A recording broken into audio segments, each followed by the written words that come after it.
안녕하세요. 달려라 치킨입니다. 그동안 폴리머 클레이에 대한 궁금점들을 Q&A에서 답변하거나 댓글에 있는 질문들을 댓글로 답해드리고 했었는데 보니까 다들 비슷한 질문을 하시는 것 같아서 오늘은 제가 사용하는 폴리머 클레이에 대한 영상을 올려봅니다. 이게 제가 사용하는 폴리머 클레이예요. 문구 회사로 되게 유명한 스테들러에서 나온 피모 폴리머 클레이랍니다. 저는 폴리머 클레이를 검색해서 리뷰나 구매 건수가 많은 곳에서 구매를 해요.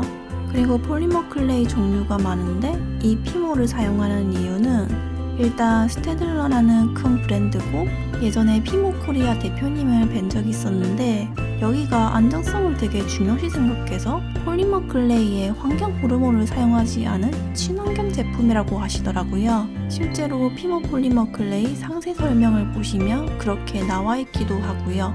그리고 피모 폴리머 클레이가 되게 다양한 색이 있고 색마다 다 자기 번호가 있어요. 피모 소프트, 흰색, 검정색, 빨간색, 노란색, 파란색 이 5가지 색으로 여러 가지 색을 만들 수 있답니다. 개인적으로 보라색과 갈색, 초록색은 따로 구매한답니다. 기본색으로 만든 보라색은 색이 예쁘지 않고 갈색과 초록색은 은근히 많이 쓰이더라고요. 다들 아시다시피 폴리머 클레이는 반죽하는 게 힘들어서 만들어진 색을 사용하는 게 편하긴 해요. 또 많이 쓰이는 피모 이펙트인데요. 피모 이펙트에도 반투명, 펄, 파스텔, 대리석 등등 종류가 많아요. 기본색에 여러 효과 나는 점토라고 생각하시면 돼요. 제가 가장 많이 쓰는 게 흰색 반투명이에요. 반투명에도 여러 색이 있는데 흰색 반투명에 다른 색을 섞어서 만들어 쓰는 게 색이 가장 예쁘더라고요. 그리고 소프트 흰색과 반투명 흰색을 자세히 보면 소프트는 그냥 흰색 점토인데 이펙트는 뭐랄까 흰색 비누처럼 보여요. 두 개를 비교해보니 살짝 반투명 느낌이 나죠. 굳혔을 땐 이펙트가 살짝 색이 탁해진답니다. 그리고 피모 이펙트만 있는 게 아니라 기본적으로 많이 쓰이는 소프트, 그리고 키즈, 프로페셔널이 있는데 차이점은 양이랑 점토의 단단함 차이예요. 작년에 가죽 느낌 나는 피모 레더 이펙트라는 것도 나왔는데 이건 아직 제가 써보지 않아서 생략할게요. 키즈가 아이들이 쉽게 사용할 수 있을 정도로 말랑말랑하고요. 그 다음 소프트, 그 다음 프로페셔널이 가장 단단해요. 근데 제가 반죽해봤을 때 키즈는 확실히 너무 말랑말랑하고 소프트랑 프로페셔널은 큰 차이는 없더라고요. 여기서 말랑한 키즈로 만들면 반죽도 힘들지 않는데 왜 단단한 소프트 사용하는지 궁금하신 분들도 있으실 것 같은데 너무 말랑하면 반죽만 쉽고 손에 잘 묻고 도구에도 잘 붙어서 모양 잡는 게 번거로워요. 그리고 흔히 토핑 만들 때 그 늘리는 과정에서 모양이 삐뚤어지기 쉽답니다. 그리고 반죽하기 전에 바닥이랑 손을 깨끗하게 해줘야 먼지가 덜 묻어요. 저는 작업대 옆에 쓰고 남은 점토를 놔두는데 이걸 손으로 반죽하면서 손에 있는 먼지를 다 점토에 붙이고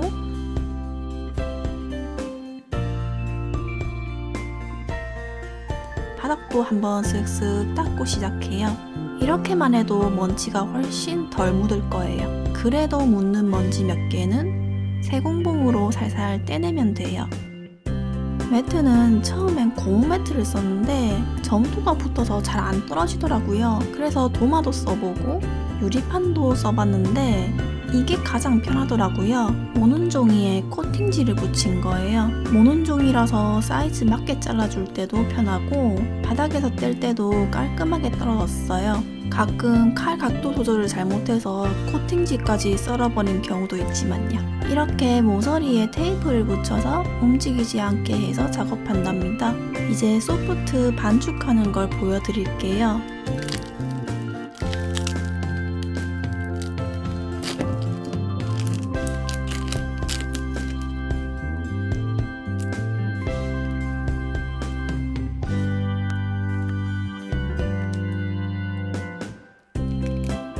특별한 건 없고 이 아크릴 밀대로 열심히 밀어준답니다. 그리고 밀 땐 일어나서 손으로 체중을 실어서 밀어주는 게 반죽이 빨리 되기도 하고 팔이 덜 아파요. 대신 반죽을 많이 하게 되면 손목이 아프지만요. 반죽을 밀었을 때 점토 가장자리가 갈라진다거나 따라 놀지 않고 한 덩어리가 되었을 때 반죽을 끝내면 돼요. 이건 반죽을 하다 보면 느낌이 올 거예요.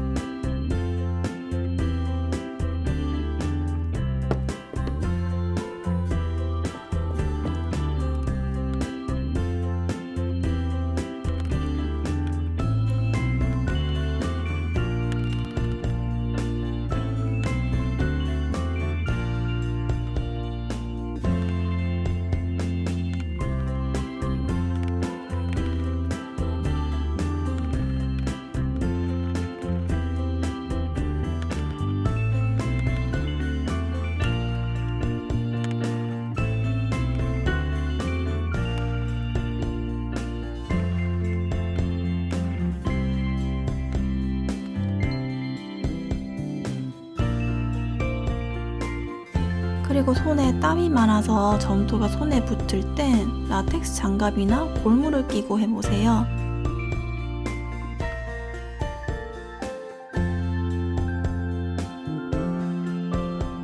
크기가 맞지 않으면 자국이 날 수도 있는데 손가락 부분만 테이프로 고정해서 하면 괜찮더라고요. 손에 묻지도 않고 점토에 지문도 안 남아요. 그리고 폴리머 클레이는 절대로 자연 건조가 안 돼요. 오래 놔두면 반죽하기 더 힘들어질 뿐 굳지 않는답니다. 집 온도가 100도 넘으면 굳을 수 있겠군요. 이 점토가 원래 열을 가해야 굳는 점토예요. 여기 보시면 110도로 30분간 굳혀라고 되어 있죠. 저 처음에 30분 굳히고 했었는데 5분만 굳혀도 다 굳더라고요. 크기가 큰 건 혹시나 싶어서 30분 채워서 굳힌답니다. 오븐은 유튜브 시작했을 때부터 이 오븐을 쭉 사용했어요. 온도와 시간 조절만 가능하다면 더 저렴한 오븐을 사용하셔도 돼요. 그리고 피모 폴리머 클레이가 환경 호르몬을 사용하지 않아서 음식 만드는 가정용 오븐에도 사용 가능하다고 하는데 굳히면서 점토 냄새도 나고 한두 개 만드는 거 아니면 오븐을 따로 사용하는 게 좋을 것 같아요. 그리고 오븐으로 굳힐 때 바닥에 종이 호일을 깔아주면 점토에 자국이 생기지 않는답니다. 또 폴리머 클레이로 만든 걸 오븐에 여러 번 굳혀도 되냐는 질문이 있었는데 가능합니다. 저도 피규어 같은 작업할 때 굳히면서 만들곤 해요. 굳히고 만들고 굳히고 만들고 온도만 110도로 맞추면 돼요. 폴리머 클레이는 굳히고 나면 말랑말랑한 건 전혀 없고 플라스틱처럼 단단해져요. 물에 닿거나 넣어도 녹는 건 전혀 없고요.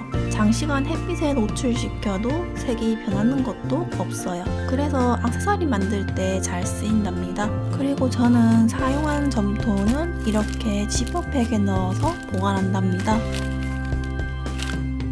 자, 오늘은 이렇게 폴리머 클레이에 대해서 얘기를 해봤고요. 이제 막 폴리머 클레이로 시작하려는 분들이나 폴리머 클레이에 대해서 궁금한 점이 있으셨던 분들에게 도움이 되었으면 좋겠어요. 오늘 영상도 시청해주셔서 감사드리고 저는 다음 영상에서 또 만나요.